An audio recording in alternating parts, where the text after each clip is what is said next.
Halo Sobat Komsos, ketemu lagi di program Bisik Bincang Asik bersama Komisi Komsos Keuskupan Bandung.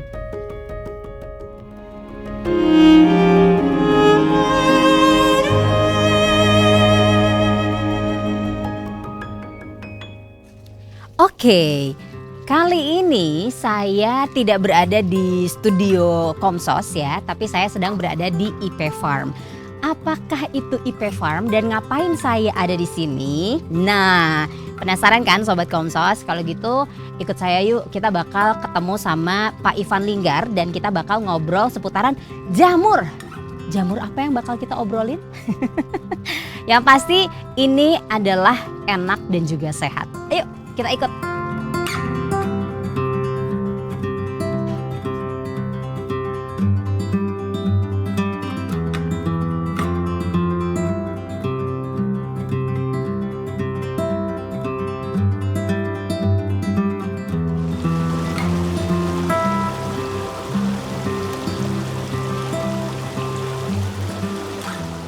Kita ngobrol di mana nih Yuk, Pak enaknya? kita ngobrol di sini, Krisan. Oh, di sini. Enak nih Pak, udaranya lagi sejuk. Iya, tiap hari kayak gini kalau di kebun.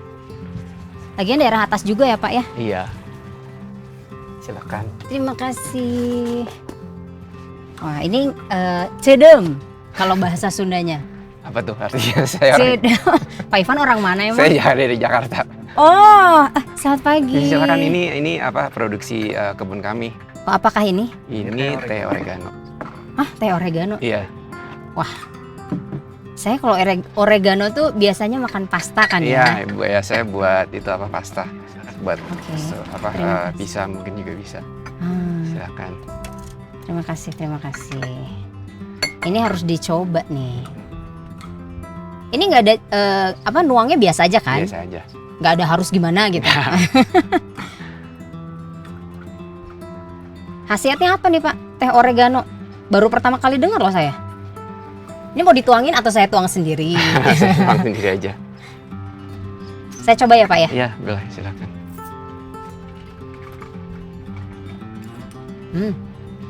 Unik rasanya. Beda ya, Mbak? Iya.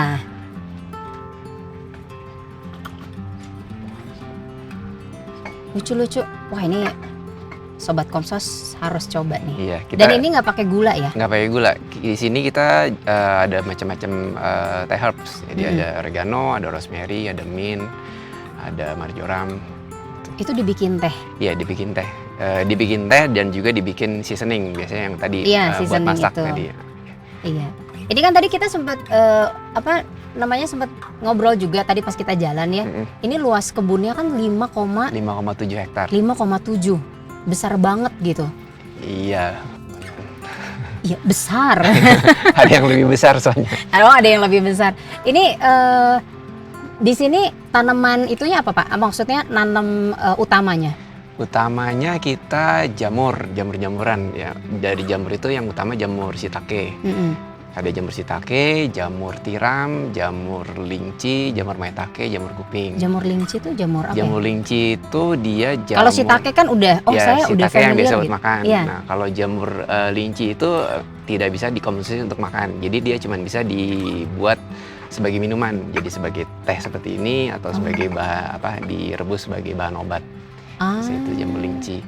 Jamur linci itu bagus banget kalau untuk daya tahan tubuh. Oh, ini lagi pandemi ya, maksudnya masih di COVID-19 kan masih ada kan. Ini kayaknya cocok nih. Cocok banget kalau Lingsi misalkan itu. untuk minum jamur linci. Selain itu kita juga nanam asparagus juga yang herbs ini.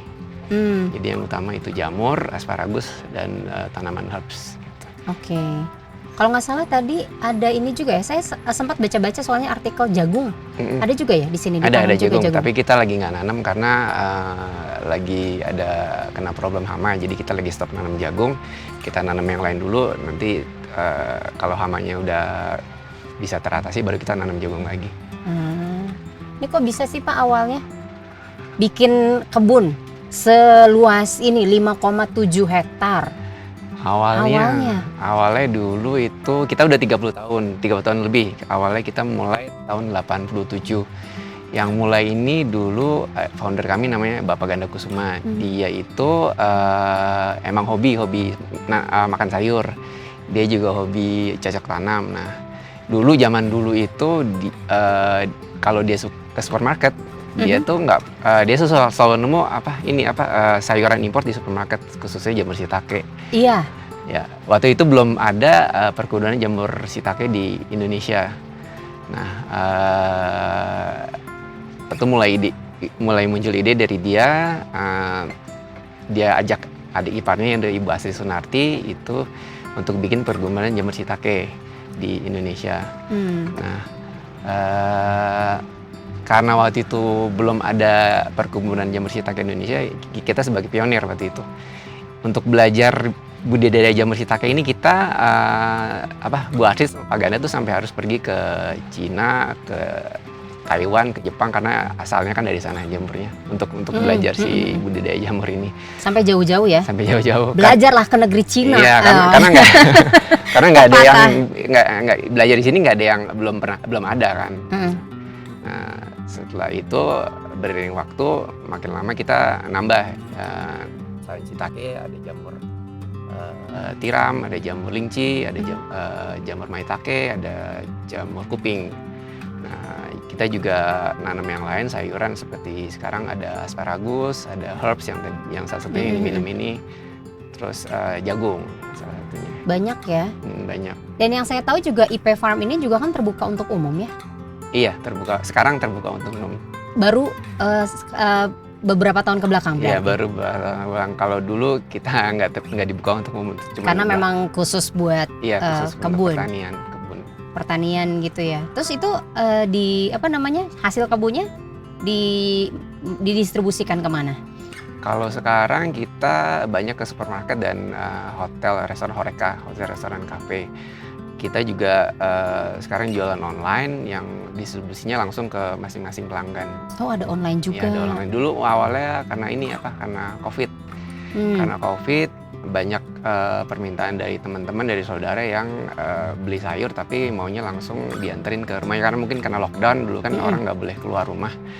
Jadi mereka kesulitan untuk dapat bahan makanan. Jadi ada permintaan untuk jualan sayur online, ya kita fasilitasi, terus lama-lama pelanggannya makin banyak. Ya udah jadi akhirnya kita berkembang jualan, ya, jadinya semakin berkembang gitu. Nah, terus kenapa kok bisa sih kepikiran gitu? Ya udahlah kita buka untuk umum aja. Apakah antusiasme masyarakat juga gitu? Mereka pengen main ke kebun jamur misalnya.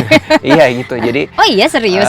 Karena mungkin mereka lihat Instagram kita gitu, di foto-foto kan banyak di sana gitu. Mungkin waktu itu juga lockdown, orang jenuh di rumah, cari tempat yang sepi dari keramaian, cari tempat yang suasana alam. Cari tempat yang sepi dari keramaian itu betul banget.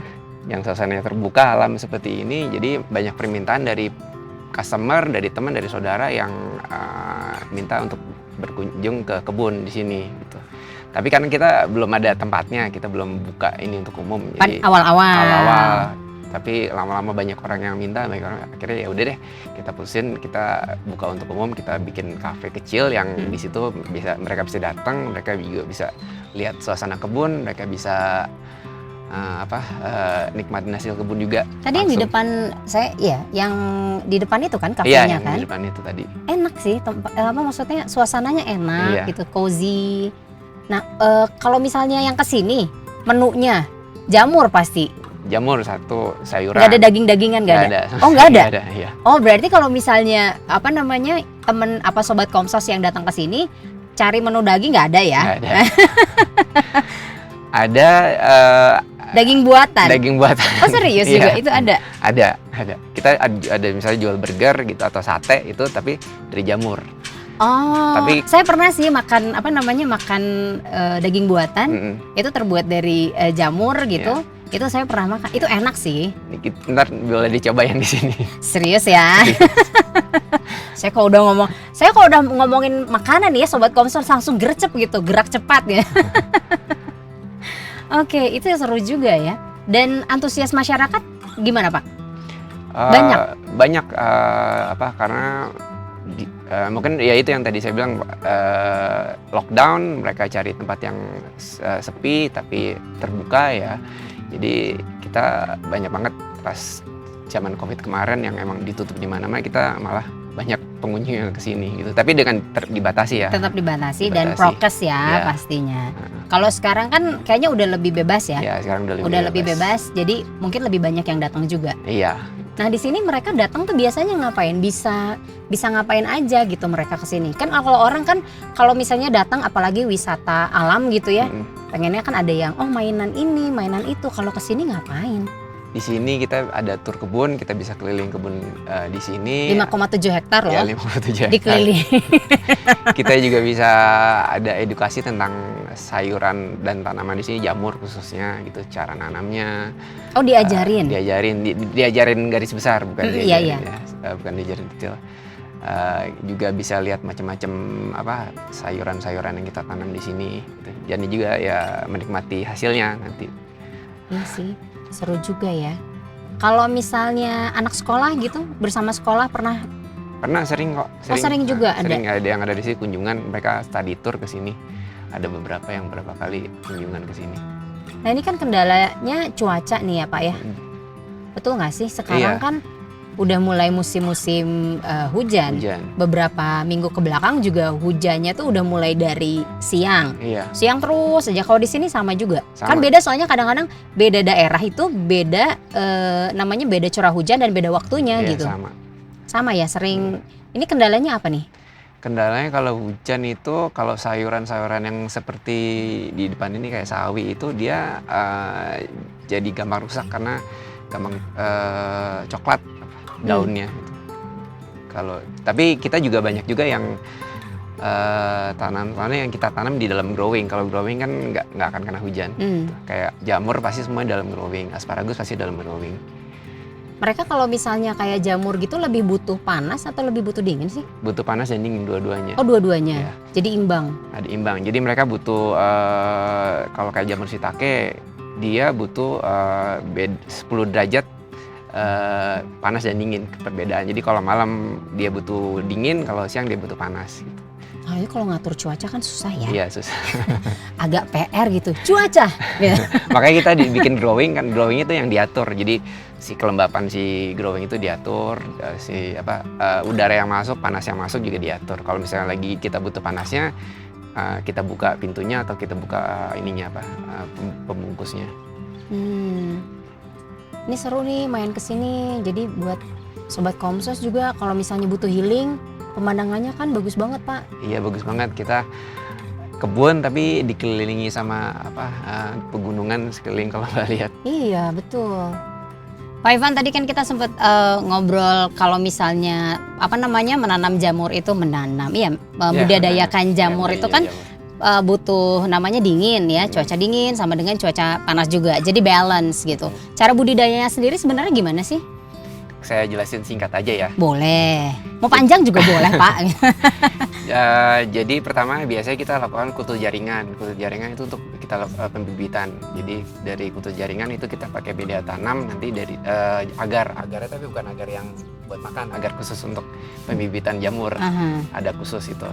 Dari si agar ini, kutu jaring ini kita perbanyak lagi dengan agar lagi, lalu kita perbanyak lagi dengan serbuk. Jadi si jamur yang kita tanam ini, media tanam itu adalah serbuk kayu, media tanam ada kayu, dan yang kita pakai adalah media tanam ada serbuk kayu. Nah setelah kita siapkan bibitnya, kita juga siapkan media tanamnya. Media tanam itu berupa serbuk kayu, kita campur dengan nutrisi. Nah, setelah itu kita aduk, kita masukkan ke dalam ada namanya plastik buat bibit, itu backlog, plastik backlog. Lalu kita masukkan si plastik itu ke dalam ruangan pasteurisasi. Itu kita untuk sterilisasi itu selama 12 jam 98 derajat Celcius. Nah, setelah selesai kita dinginkan. Keesokan harinya setelah dingin kita lakukan proses pemasukan bibit ke dalam si backlog. Itu namanya kalau di perjamuran inokulasi namanya. Nah setelah proses inokulasi selesai, si jamur yang sudah berisi bibit-bibit ini kita taruh di growing house jamur. Nah habis itu baru kita mulai proses pemeliharaan sesuai dengan jenis jamurnya. Macam-macam jamur itu tumbuhnya ada rentang waktunya. Kayak jamur shiitake itu 5 bulan Lama baru ya. bisa dipanen. Ya, jamur lingci 9 bulan baru bisa panen. Oke. Jamur kuping 5 bulan juga. Yang paling cepat itu cuman jamur tiram. Dia 1 bulan sudah bisa dipanen. Nah, selama proses pemeliharaan itu yang kita jaga itu kelembapan yang tadi, panasnya udara, kelembapannya. Jadi kita juga tiap hari itu kita harus fogging uap air, karena kalau jamur kan butuh kelembapan tinggi untuk bisa tumbuh. Gitu. Dan kita juga jaga dari hama-hama yang tadi saya sebut cacing gitu, atau hama kontaminasi dari jamur lain, itu yang kita jaga biasanya. Jamur bisa kena Jamur jamur. juga ya, kontaminasi jamur lain, karena si backlog itu kan penuh dengan nutrisi yang baik untuk tumbuhnya si jamur. Nah, kalau ada jamur lain yang masuk ke situ juga, kalau bibit kita kuat, jamur lainnya itu bisa kalah. Tapi kalau bibit kita sendiri itu lemah, si jamur itu bisa memakan si nutrisi yang di dalam backlog yang kita sudah siapkan itu. Banyak yang biasanya yang kontaminasi itu jamur oncom yang kontaminasi jamur kita, atau enggak jamur trichoderma. Jamur trichoderma itu yang kalau misalkan ada makanan sisa gitu ya, dibiarin di lama gitu, ada hijau-hijau, nah itu trichoderma tuh. Itu juga bisa merusak jamur kita gitu. Oke, tapi ini pernah gagal panen nggak sih? Pasti ada aja, kalau misalkan apalagi kalau kelembapannya lagi tinggi gitu, terlalu tinggi, atau lagi udaranya lagi sangat panas gitu. Jadi busuk gitu jamurnya? Iya, jadi jamur nanti kita lihat aja ya. Oh, boleh. Nanti kita lihat contohnya ya. Jadi kalau yang trichoderma itu karena dia warna hijau gitu, jadi seluruh si backlog kita jadinya isinya si jamur trichoderma, jadinya jamur kita sendiri nggak tumbuh. Sebenarnya kan kalau misalnya yang namanya jamur itu manfaatnya banyak banget ya. Tapi banyak juga nih pasti sobat Komsos yang tidak suka mengkonsumsi jamur. Kebetulan saya suka mengkonsumsi jamur, suami saya nggak suka gitu. Manfaat yang kita dapat apa nih Pak dari mengkonsumsi jamur? Biar sobat Komsos tahu. Jadi mereka, saya akan coba nih gitu. Selain enak dimakan. Iya. Jadi jadi salah satu ya. Boleh. Jadi kalau misalkan jamur kuping itu yang biasa buat kalau kita bikin sop kimlo, atau bikin bakso loha atau yang campurannya, itu jamur kuping yang warna hitam. Nah, jamur kuping ini punya khasiat herbal, itu dia bisa mengencerkan darah. Jadi saya punya pengalaman nih soal jamur kuping ini. Nah, ada om saya, dia itu sakit jantung. Dia sakit jantung, dia di kateter, dia ditemukan ada 3 penyumbatan. Oke, di kateter pertama dilakukan pemasangan ring untuk 2 penyumbatan.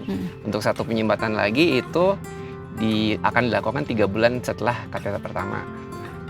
Dalam jangka waktu 3 bulan itu dia rajin konsumsi si ramuan jamur kuping ini. Nah, setelah 3 bulan di kateter lagi, si penyumbatan itu udah hilang. Dan itu juga bukan cuma om saya saja, ada temennya Bapak Ganda juga pernah mengalami hal yang sama yang seperti itu. Untuk cara mengkonsumsinya gimana nih? Jadi si jamur direbuskah atau bisa dimakan? Jadi direbus. Jadi kita jamur kuping yang kita tanam bukan jamur kuping yang dijual di pasaran yang biasa tuh. Jadi jamur kuping yang kita tanam namanya jamur kuping hitam putih. Dia punya khasiat herbal itu. Nah, itu cara pemasaknya adalah di slow cooker 60 gram, 30 liter air, ada campurannya angco sama kice. Oh, ada lagi campurannya. Ada campurannya angco sama kice. Angco tuh yang kurma, yang kice yang goji berry. Oh, goji berry ya, saya tahu kalau goji berry. Jadi ada campurannya, dimasak selama 12 jam di slow cooker dengan 3 liter air. Nanti kita ambil sarinya, nanti itu diminum tiap hari. Itu berapa lama tuh kalau slow cooker gitu? 12 jam. 12 jam itu? Iya, suhu rendah 12 jam. Lumayan ngabisin gas, Pak. Tapi manfaatnya ya? Iya, manfaatnya. Itu jamur kuping, baru satu loh. Baru satu. Tapi jamur kuping manfaatnya nggak hanya cuma itu aja kan? Nggak hanya cuma itu, tapi yang paling utama itu. Yang paling utama itu? Yang banyak dikenal. Melancarkan peredaran darah itu ya? Peredaran darah. Jadi kalau misalnya punya kolesterol tinggi atau punya riwayat sakit jantung, ya itu bagus banget. Tapi kalau misalnya jamur kuping biasa gitu yang ada di pasaran, dikonsumsi gitu sama nggak sih? Bisa nggak? Kalau jamur kuping yang kita tanam ini ya itu tadi jenisnya Memang beda. untuk pengobatan. Jamur kuping hitam putih, dan yang kita konsumsi untuk obat itu hanya panen pertama dan panen kedua. Jadi jamur kuping itu bisa panen 4 sampai 5 kali. Tapi kalau misalkan yang panen pertama dan kedua itu nutrisinya masih full. Nah, kalau yang sudah panen ketiga sama keempat itu yang kita jual sebagai bahan makanan. Oh, oke. Jamur kuping. Terus ada jamur linci. Jamur linci itu jamur yang nggak bisa dikonsumsi sebagai makanan. Jadi cuma bisa dikonsumsi untuk kayak gini, minum teh atau obat-obatan, direbus gitu. Kalau rasa teh jamur rasanya apa? Rasanya nanti kita coba agak pahit, tapi biasanya kita ada campurannya. Jadi biasanya kita campur sama jahe atau tadi goji berry juga bisa. Nggak pakai gula juga. No sugar pastinya. Oke. Campur sugar mungkin boleh, tapi dikit aja. Biar ada manis-manis dikit atau gitu. madu. Tapi ini nggak pakai. Ini nggak pakai, iya, nggak pakai gula juga enak, nggak pahit. Si jamur linci ini itu dia bagus banget untuk ini daya tahan tubuh, untuk memperkuat daya tahan tubuh. Jadi pengalaman lagi banyak teman-teman bapak ganda maksudnya, itu dia kan udah lansia, dia banyak emang suka gampang sakit, gampang sakit badan, gampang pilek. Terus akhirnya kita anjurkan untuk coba minum jamur linci ini gitu. Dia coba sampai sekarang ya udah nggak gampang sakit-sakitan lagi, udah nggak gampang pilek, jadi lebih fit. Dan karena dia coba itu berhasil, jadi dia juga banyak sharing ke teman-temannya yang lain, dan banyak sekali yang sekarang jadi konsumsi si jamur linci ini. Itu dikonsumsi tiap hari juga? Tiap hari, jadi tiap pagi biasanya. Jadi sehari sekali? Sehari sekali. Jamur yang tadi, jamur kuping juga? Jamur kuping kalau untuk maintenance ya sehari sekali. Tapi kalau untuk pengobatan sih bisa sehari 2 kali. Jadi pagi, sore atau malam? Iya. Oh, oke. Keren-keren ya manfaatnya ya. Tuh, Sobat Komsos, luar biasa kan manfaat jamur ini. Masih bilang nggak suka jamur. Terus tadi jamur kuping, jamur linci. Ada lagi jamur, ini yang enak dimakan. Kalau jamur yang enak dimakan tuh shiitake sama tiram. Ya. Shiitake tuh rasanya kalau saya ya, kalau di lidah saya kayak ada rasa-rasa kayak pete atau jengkol gitu, bener nggak sih? Iya. Atau cuma wanginya. Iya, aromanya gitu. Aromanya ada. Itu tapi nanti tergantung cara masaknya juga sih. Oh gitu. Tapi saya suka ada aromanya gitu. Jadi menambah selera makan. Iya, karena kalau jamur itu kan ada kandungan asam glutamatnya. Jadi asam glutamat itu zat yang mengandung MSG alami, umami sebutannya. Oh iya. Ya. Jadi tanpa kalau misalnya itu ada kaldu jamur ya? Iya, ada kaldu jamur. Sekarang kan banyak banget yang pengganti MSG itu kaldu jamur. Kaldu jamur. Yang sekarang juga udah mulai terkenal kaldu jamur. Di sini ada juga. Oh, ada juga. Oke. Masa nggak ada ya orang kebun jamur gitu. Nah, manfaat yang shiitake ini, Pak Ivan? Shiitake sama tiram, dua-duanya kan emang enak dimakan. Biasa kalau shiitake tuh di restoran Jepang sabu-sabu tuh banyak tuh pakai shiitake. Kalau tiram kan yang biasa buat pepes atau biasa sate jamur, bisa pakai jamur tiram. Shiitake ini dua-duanya itu banyak mengandung serat dan rendah kalori. Jadi kalau untuk yang sedang diet itu bagus banget kalau makan si jamur tiram dan si shiitake ini. Tapi kalau misalnya untuk cara pengolahannya bebas ya? Bebas kalau itu. Atau ada kan kalau misalnya sayur, kalau misalnya lu rebus lama-lama, manfaat sayur mah udah nggak ada, vitaminnya udah hilang misalnya gitu. Kalau jamur nggak? Kira-kira sama. Oh sama juga. Sama. Jadi kalau misalnya mau dimasak jamur shiitake, ini ada caranya nggak? Cara khusus? Misalnya saya pernah baca saya direndam dulu atau apa dulu? Oh kalau yang direndam dulu itu kalau yang kering. Jadi sekarang banyak dijual jamur shiitake yang kering. Kalau jamur shiitake yang kering ya harus direndam dulu di air panas. Setelah dia tadi kan dia ciut, setelah dia panas jadi dia ngembang lagi, baru diolah, baru dimasak. Gitu. Tapi air rendaman itu jangan dibuang. Oh justru jangan dibuang? Karena itu justru umaminya di situ. Saya dibuang. Jangan. Nanti kalau misalnya masak sop itu bisa dijadikan kayak kaldunya. Itu justru jangan dibuang. Karena Waduh. Setelah selama ini saya sering memasak jamur shiitake, Sobat Komsos, salah ternyata ya. Iya. Dibuang kuahnya itu dibuang. Oh jangan ya justru ya. Justru nanti kalau misalkan masak sop itu buat si kaldu si sopnya itu kaldu jamur. Karena itu umaminya tuh di situ si jamur shiitake. Manfaatnya apa lagi nih jamur shiitake? Jamur shiitake itu kayak B kompleksnya tinggi, B kompleksnya tinggi, terus antioksidannya juga tinggi jamur. Saya suka kalau ada yang antioksidan. Antioksidan. Iya. Nah, ada yang terakhir nih, kita ada nanam namanya jamur maitake. Jamur maitake itu Saya baru denger loh, Pak. Iya, itu jamur yang jarang banget di Indonesia. Setahu saya, pengetahuan kita, cuman baru kita IP Farm yang berhasil nanam, Ibu Astrid yang berhasil nanam membudidayakan si jamur shiitake ini. Maitake. Maitake. Itu asalnya dari mana maitake? Asalnya dari Jepang. Dari Jepang. Dari Jepang. Jadi jamur maitake disebut sebagai king of mushroom karena dia kandungan beta glukannya tinggi, dia kandungan antioksidan juga tinggi banget. Gitu. Terus kalau kita baca di banyak jurnal kesehatan yang kita pelajari juga, si jamur maitake ini bagus banget untuk pertumbuhan sel-sel baru. Jadi kalau yang kita baca, kalau ada orang yang sakit kanker kan kemoterapi. Kemoterapi, sel-sel yang baik, sel-sel yang jahat semua dirusakkan sama si kemo itu. Nah, dianjurkan banget untuk makan si maitake ini karena dengan makan maitake rutin ini, si sel-sel yang baiknya akan tumbuhnya lebih cepat. Lagi. Itu direbus dimakan atau kayak tadi yang jamur linci sama jamur yang kuping hitam putih itu? Kalau si jamur maitake bisa dimakan langsung karena itu enak juga. Oh, saya belum pernah nyoba. Itu paling mahal nggak? Mahal itu. Mahal gitu. Oke, saya nabung dulu.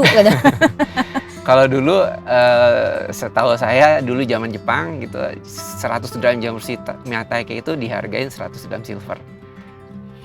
Wow, jamur bisa semahal itu. Jamur maitake. Gitu. Berarti kalau ini saya pengen nanya nih, kenapa harga jamur bisa mahal? Karena kan kayak misalnya saya nyari gitu ya di supermarket gitu, jamur shiitake juga lumayan harganya, ya kan? Gitu. Karena prosesnya lama, karena kita kalau jamur tiram kan kita cuma sebulan numbuhinnya. Untuk bisa dari pembibitan sampai panen cuma punya waktu sebulan. Jadi harganya tidak terlalu mahal kalau jamur tiram. Tapi kalau jamur shiitake kan kita harus nunggu 5 bulan untuk bisa dapetin si jamur shiitake atau si hasilnya itu ya. Ini. Jadi 5 bulan, 9 bulan. Iya, yang paling tadi cepat sebulan ya? Yang paling cepat sebulan jamur tiram. Tapi harganya juga bisa lebih murah. Oke. Wah, ini seru nih obrolannya.